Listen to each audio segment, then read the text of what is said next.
Subscribe the channel and press the bell icon for latest updates.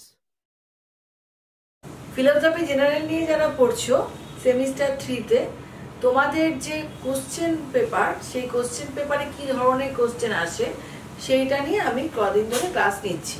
তো প্রথমে তোমাদের একটা ভেন চিত্রের উপরে ক্লাস দিয়েছিলাম, দেখে নিয়েছো নিশ্চয়ই তোমরা, যে টোটাল ভেন চিত্র কিভাবে আসবে এবং তার জন্য তোমাদের ফুল কিভাবে করতে হবে শেষ মুহূর্তে তোমাদের যে প্রস্তুতি সেটা আমি একটা ক্লাস যদি খুব মন দিয়ে তোমরা করো তাহলে তোমরা ভেন চিত্র অ্যাটেন্ড করতে পারবে। এখন ঠিক একই রকম ভাবে 15 মার্কসে তোমাদের কি আসে, ট্রুথ টেবিলও আসে। তো ট্রুথ টেবিল যদি তোমরা একটু আজকের ক্লাসটা মন দিয়ে তোমরা দেখো তাহলে কিন্তু তোমরা পুরো ট্রুথ টেবিলটা ঠিক ভালো মতন করতে পারবে।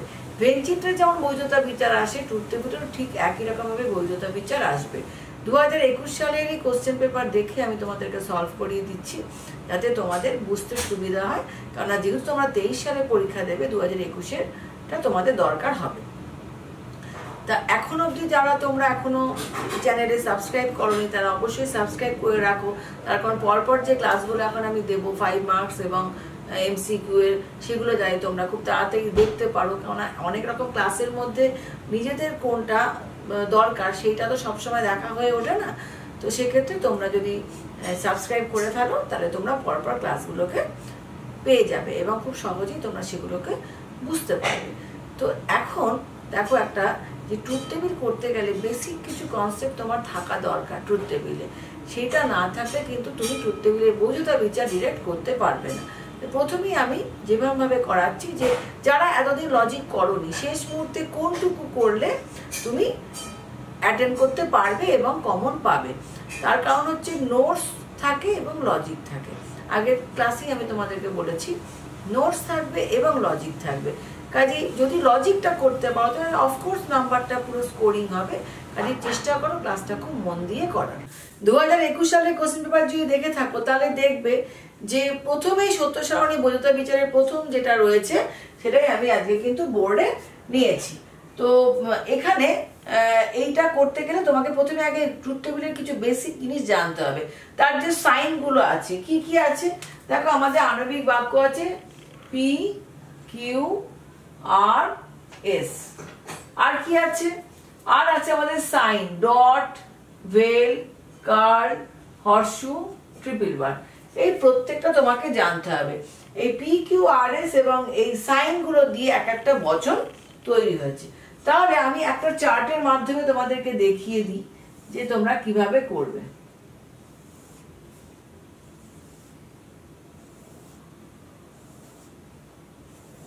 দেখো পি কিউ মানে এটা কখনো চেঞ্জ হবে না, পি কিউ যেখানেই থাকবে সেখানে যে চার্টটা হবে মানে সাইনগুলো কি কি, T T F F T F T F. প্রথমে আমরা এই পি ডট কিউ ডট দিয়ে একটা সংযোগী বচন আমরা তৈরি করব। এগুলো ডিটেলে তো বলছি না, ডিটেলে বলতে গেলে অন্য ক্লাস দেখে নেবে।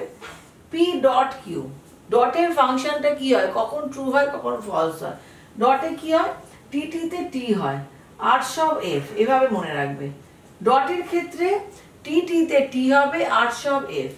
এবার দেখো ভেল, ভেলের ক্ষেত্রে কি হয়, পি ভেল কিউ, ভেলের ক্ষেত্রে কি হয়, এই দুটো কিন্তু কখনোই চেঞ্জ হবে না, এই পি এবং কিউ এর ভ্যালুস কখনো চেঞ্জ হবে না।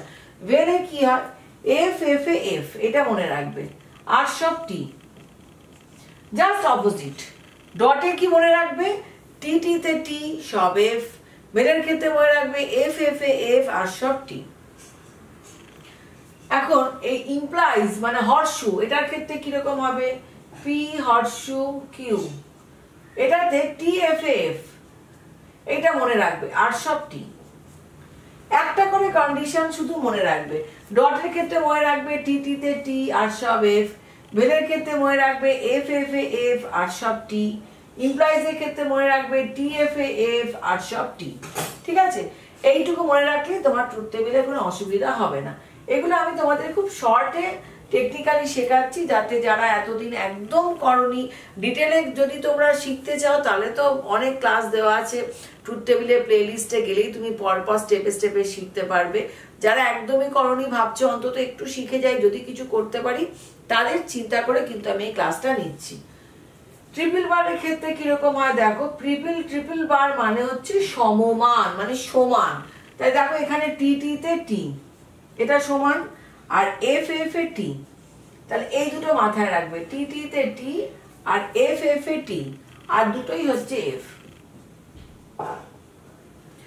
তাহলে কি দাঁড়ালো, ডটের ক্ষেত্রে কি করবে, টি তে টি আর সব এফ, বেলের ক্ষেত্রে এফ এফ আর সব টি, ইমপ্লাইজ এর ক্ষেত্রে টি এফ আর সব টি, ট্রিপল বারের ক্ষেত্রে সমমান মানে টি তে টি এফ টি আর সব এফ। তাহলে এইটা যদি তুমি মাথায় রাখো তাহলে তুমি যে কোনো জিনিস করতে পারবে।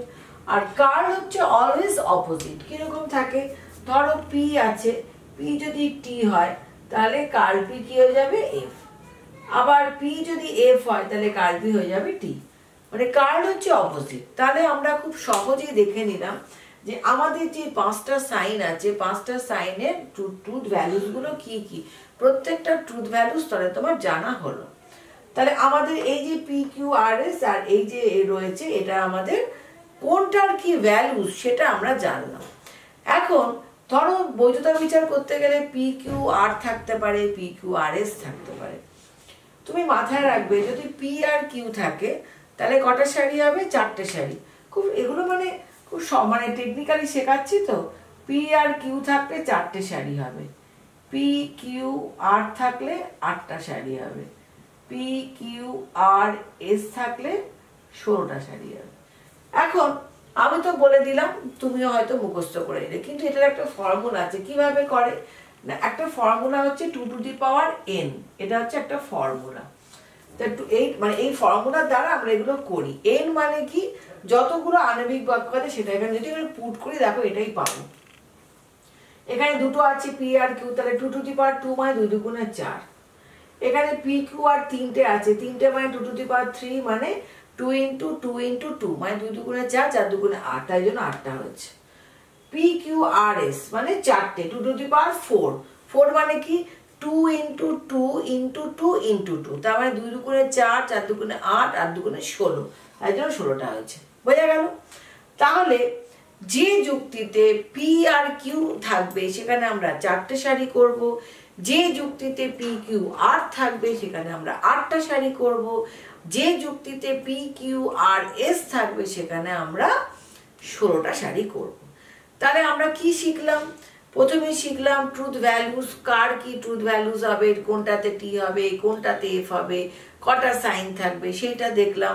তারপরে আমরা দেখলাম আমরা কোনটার ক্ষেত্রে কটা সারি ব্যবহার করব, কোনটার ক্ষেত্রে 4টে, কোনটা 8টা, কোনটা 16টা।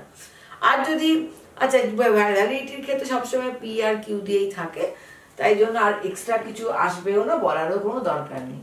এখানে এবার যদি আমি এই যুক্তিটা করতে যাই তাহলে কিভাবে করব দেখো। এটা আমি একটা রাফ ওয়ার্ক করলাম, ঠিক আছে?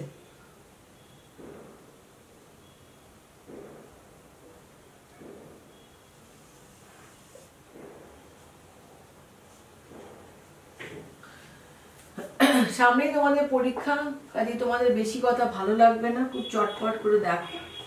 এখানে দেখো পি আর কিউ আছে, তাহলে আমি কি নেব, পি কিউ, তারপরে কি আছে পি ভেল কিউ, তারপরে আছে পি ডট কিউ, তারপরে ফার্স্ট প্রেমিস তাহলে কি দাঁড়াবে, পি ভেল Q implies P dot Q.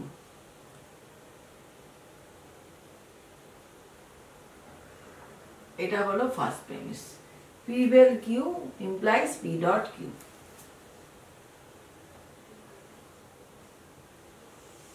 Second premise কি আছে, বাইরে কার্ল পি ভেল কিউ, আর কনক্লুশন আছে বাইরে কার্ল পি ডট কিউ। ঠিক আছে, খুব সহজই দিয়েছে এটা, কাজে খুব সহজ দেবে, একটু মন দিয়ে ক্লাসটা করো, আমার মনে হয় তোমরা পারবে। এখন দেখো আমি সারি শিখিয়ে দিয়েছি, পি আর কিউ থাকলে কটা হয়, 4টে হয়। তাহলে এখানে কটা সারি হবে,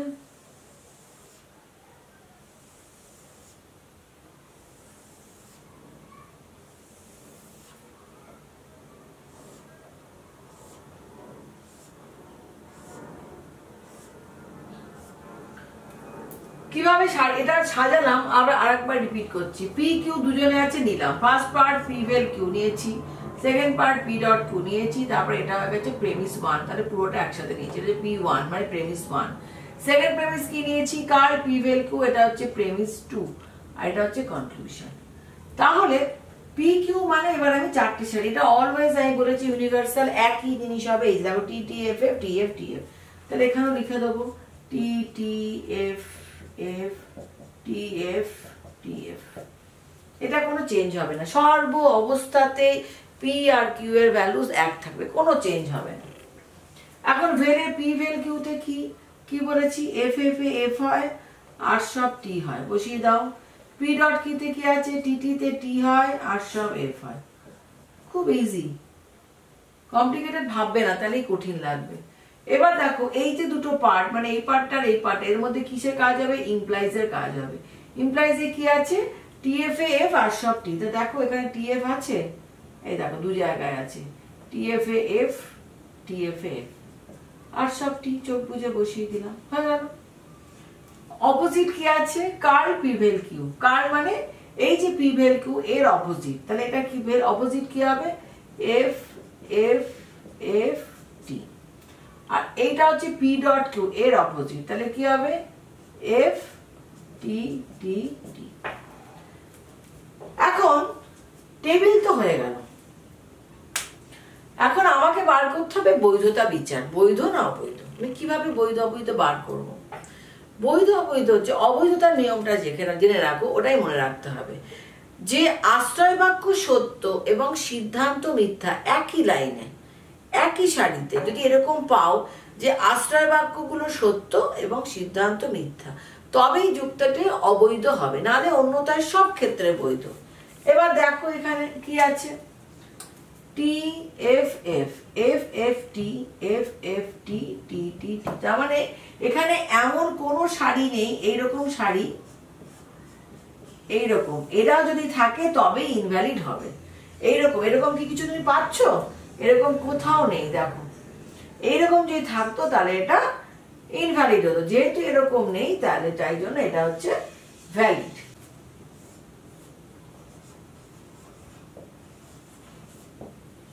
তাহলে কি পেলাম, আশ্রয় বাক্য এবং সিদ্ধান্ত, আশ্রয় বাক্য থেকে সিদ্ধান্ত কি দাঁড়ালো, তাহলে দুটো টি এবং এফ সিদ্ধান্ত এরকম আমরা পেলাম না, কাজে এটি একটি বৈধ যুক্তি, এটা হচ্ছে ভ্যালিড। তাহলে আশা করি তোমরা বুঝতে পেরেছো।